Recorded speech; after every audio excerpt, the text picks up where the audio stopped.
Bueno, está cerrando un nuevo año y tenemos noticias alentadoras porque investigadores uruguayos del Instituto Pasteur y de la Universidad de la República además recibieron la aprobación para estudiar en humanos un fármaco contra la obesidad. Y queremos conocer todos estos detalles porque tal vez pueda sonar de una manera, pero cuando uno empieza a indagar lo que representa este nuevo fármaco, tiene mucho que ver con gran parte de la población uruguaya, así que recibimos en esta oportunidad a la ingeniera en biotecnología, investigadora del Instituto Pasteur de Montevideo y CEO de Eolo Pharma, Pía Garata, que le agradecemos muchísimo que nos esté acompañando. Y yo decía, tal vez pueda sonar, cuando uno habla de pastillas para adelgazar, puede sonar algo únicamente estético, pero tiene mucho que ver con la salud y con enfermedades de una enorme prevalencia entre los uruguayos, como la diabetes, y bueno, y todo lo que deriva, ¿no? Las enfermedades no transmisibles. Bienvenida. Bueno, muchas gracias. Muchas gracias por la invitación. Es un placer estar acá. Y sí, justamente uno a veces cuando habla de pastillas para adelgazar, piensa primero en lo estético, que es muy importante, por supuesto. Pero nosotros cuando desarrollamos MBD1, es el nombre del fármaco, lo pusimos en honor a Montevideo. Exactamente, en honor a Montevideo. Y uno de los motivos principales es porque, bueno, cuando comenzamos con el desarrollo, nuestro sueño era ser pioneros y llevar un primer fármaco desde Uruguay, que no se había hecho antes, a la clínica, a pacientes. Y el fármaco principalmente lo que hace es, si bien logra prevenir y tratar la obesidad o el sobrepeso, también en aquellos pacientes que tienen complicaciones metabólicas asociadas, como es la diabetes tipo 2, la hipertensión y los triglicéridos, por ejemplo, logra disminuir. El fármaco actúa a nivel de lo que es la inflamación crónica de bajo ruido, y es que, bueno, de a poquito, a medida que va pasando el tiempo, las personas, y a medida que vamos sumando también décadas, esa inflamación se va aumentando hasta que finalmente termina en alguna de estas enfermedades, que luego derivan en una de las principales causas de muerte, que son las enfermedades cardiovasculares. Esa inflamación, ¿le llamás al aumento de grasa como para bajarlo a lo que uno puede ver en sí mismo o lo que puede sentir? Bien, la inflamación se le llama inflamación de bajo ruido a un daño que se va haciendo a nivel de los tejidos, a nivel celular.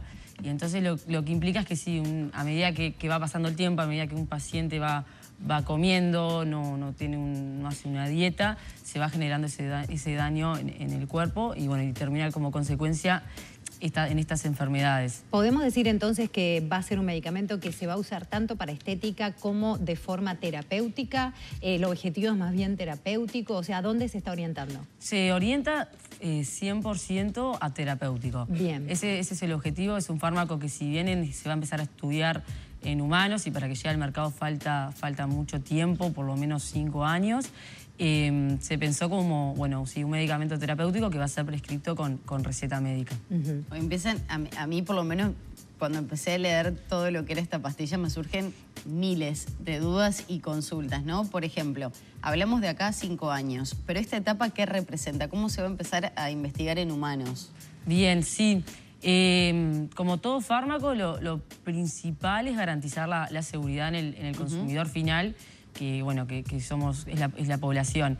Entonces, previo no hay mucho trabajo que a lo mejor a veces no se ve, y es un trabajo oculto que vienen realizando científicos e investigadores hace más de 10 años. ¿Sí? Como saben, todo desarrollo farmacéutico lleva muchísimo tiempo, mucha investigación, y además tiene que ser algo novedoso, tiene que ser algo que no exista en el mercado. Uno puede pensar en pastillas o fármacos para la obesidad, que ya existen, de hecho, que ya ¿no? existen, exactamente. ¿Y cuál sería el diferencial de esta? Exactamente. De la uruguaya. Bueno, de los que existen, puedo mencionar 2, en realidad, algunos que actúan a nivel del sistema nervioso central, que es, bueno, inhibiendo el apetito, y lo que se ha visto, y por lo que genera muy poca adherencia, que los pacientes no lo sostienen en el tiempo el tratamiento, es porque a veces pueden causar una depresión, un trastorno de ansiedad, entonces lo abandonan y al final no cumple su cometido. Otra forma a veces es, bueno, inhibe la absorción de grasas. Hay fármacos que actúan a nivel más bien del intestino, entonces te inhiben esa absorción de grasas. Que la disuelven y la elimina. Y se elimina, exactamente. Lo que hace es actúa específicamente en el tejido adiposo, en el tejido abdominal, que es donde se concentra normalmente la grasa, y lo que hace es que todo ese exceso de tejido adiposo lo elimina en forma de calor. ¿Sí? Una de las preguntas que nos hacen, siempre hemos trabajado todo esto a nivel de modelos preclínicos, que es a nivel de modelos animales, es, bueno, esos animales, cuando hablas de calor, que se genera calor, tienen fiebre, y es una de las preguntas que nos hacen cuando hemos ido a presentárselo a inversores, y es no, es bien en ese tejido, en esa zona. No es que uno siente que tiene calor, porque son preguntas Claro. que parece que no, pero no son obvias muchas veces. No es que uno va a sentir que hay calor en la zona abdominal. No, totalmente no. En humanos, bueno, como no lo hemos probado, no tenemos la garantía todavía, pero sí, en modelos animales, los animales están perfectamente bien. Tú nos decías de esos inversores. Me parece muy importante también eso, el apoyo que están recibiendo en ese tipo de inversiones para apoyar, y me gustaría que contaras un poco cuál fue el trabajo que se hizo en Uruguay y cuál es el que empieza ahora, que tú decías que es en humanos pero que es en el exterior. Exactamente, sí. Este trabajo nosotros comenzamos cerca de 2014, desde que se hizo una investigación, se hizo en un laboratorio, tanto en el Instituto Pasteur como en la UDELAR. Bueno, se hizo todo ese trabajo ahí, pero después vino una etapa que era de valorizar, ¿sí? Se depositaron, bueno, patentes, que es proteger el conocimiento, y una vez que se tuvo eso, nos fuimos con el equipo de trabajo de Olo, que somos 4 fundadores de la startup, nos fuimos a buscar capital en Argentina. Veníamos ya recibiendo apoyo, por ejemplo, de la Agencia Nacional de Investigación e Innovación, de la ANI. Fuimos a Argentina, conseguimos de una incubadora en Sunchales, un pequeño pueblo de 20.000 habitantes que es muy loco, porque uno pensaría, bueno, una startup se va siempre a Estados Unidos, a Europa. Nosotros conseguimos ahí, conseguimos mucho asesoramiento, y eso nos permitió hacer todas las pruebas de seguridad. Uno tiene que garantizarle al paciente que eso va a ser seguro. Entonces, en una primera ronda, que fue de $2.700.000, con inversores privados y con CITES, esta incubadora, logramos, bueno, terminar la etapa en animales. Luego cerramos recientemente, en agosto, otra ronda de inversión por $3 millones, que es lo que nos permitió terminar el trabajo y empezar a trabajar con Australia, que es el país donde vamos a hacer el estudio en humanos. Y bueno, y decidimos también ir por Australia, porque hay una gran incidencia de obesidad, de sobrepeso. ¿Por qué Australia y no Uruguay? Bueno, es una muy buena pregunta. En Uruguay estos estadios tan tempranos de ensayos clínicos no se hacen en nuestro país. Bien. Entonces, por eso nosotros nos fuimos para Australia, que además está dentro de un tratado de países donde se estudian a nivel clínico, como Estados Unidos, la FDA, Europa. Ahora, Pía, falta mucho tiempo, mucho tiempo decimos nosotros porque queremos todo ya, ¿no? Más en estas épocas que corren. 5 años me imagino que para los científicos no es nada, porque todo lleva un proceso enorme. ¿Se tiene una noción del costo que puede llegar a tener esta píldora?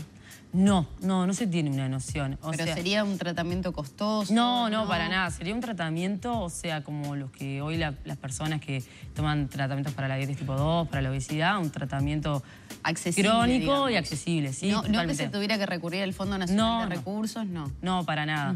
O sea, un precio obviamente todavía no se puede determinar, pero va a ser un tratamiento como accesible al público, por supuesto, y además como es una pastilla que se desarrolló en Uruguay, va a tener un precio totalmente accesible para la población uruguaya. Eso es algo que nos comprometimos también como grupo. ¿En qué consiste la prueba en humanos? Bueno, la prueba en humanos, el fase 1 se le llama, es un estudio que lo dividimos en 2 etapas. Primero van a ser 24 voluntarios sanos, o sea que son normopeso. O sea que no son obesos. Que no son obesos, y se va a probar que el fármaco es seguro, o sea que no tiene ningún efecto adverso, que eso ya lo venís garantizando con todo lo que hiciste en animales.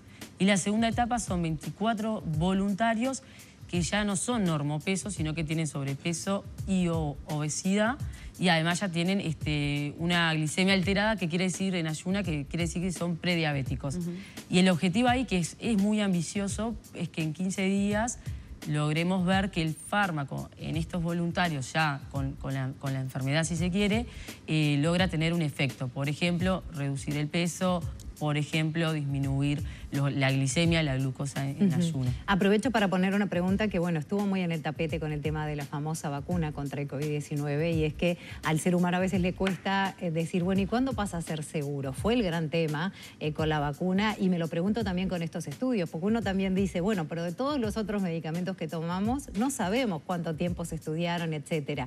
¿Cómo se puede decir, cómo se puede llegar a la conclusión, porque uno dice 23 personas, que esto realmente es seguro? Y lo pregunto con respecto a este y en tu experiencia en general. Bien, te agradezco la pregunta.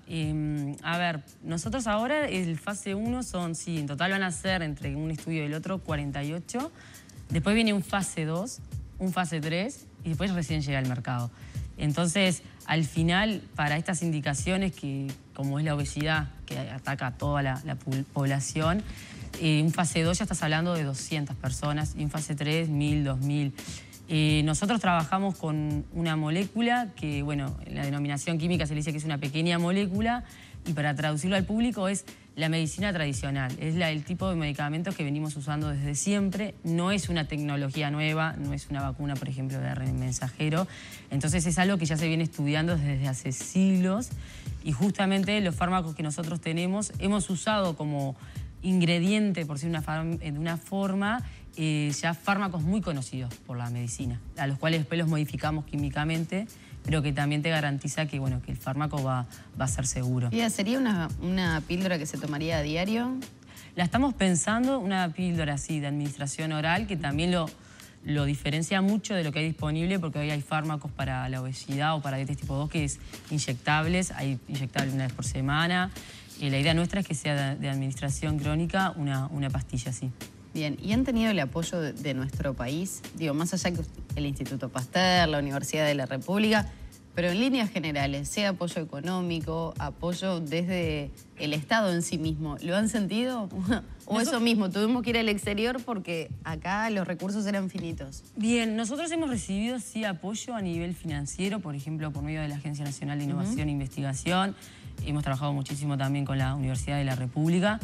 Pero pues el camino que estamos recorriendo es muy nuevo, entonces todo lo que fue trabajo bajo reglamento, por decirlo, seguir determinadas reglas, protocolos, eso en nuestro país no se hace, entonces ahí sí nos tuvimos que ir, y como decía hace un rato, somos una empresa muy pionera, entonces hay reglas, si se quiere, o formas de trabajo que todavía en Uruguay no están implementadas y que te exigen irte hacia afuera. Yo cuando arranqué el emprendimiento tenía 24 años y no teníamos tampoco ningún modelo a seguir en Uruguay. Ninguna persona que tú dijeses, mirá, esta persona hizo este recorrido, y tuvimos que ir a buscar afuera. Por suerte hemos sido muy bien recibidos, y creo que también un poco es por la buena reputación que tiene nuestro país. Pero también, ¿no?, un poco el mensaje es a que más científicos se animen a hacer este camino, porque bueno, la verdad que hemos tenido que sortear muchos obstáculos, pero que es conocimiento y que son formas de trabajo que van a quedar en nuestro país. No, y que además, Pía, involucra una temática muy importante y que preocupa, o así se señala, que es la obesidad y todas sus derivaciones, ¿no? Las consecuencias que eso lleva. Así que muchísimas gracias por acompañarnos, que sea lo mejor con este proyecto y que, bueno, lo podamos tener en esos 5 años de aquí en nuestro país. Buenísimo. Bueno, muchas gracias a ustedes. Feliz año también. Feliz año.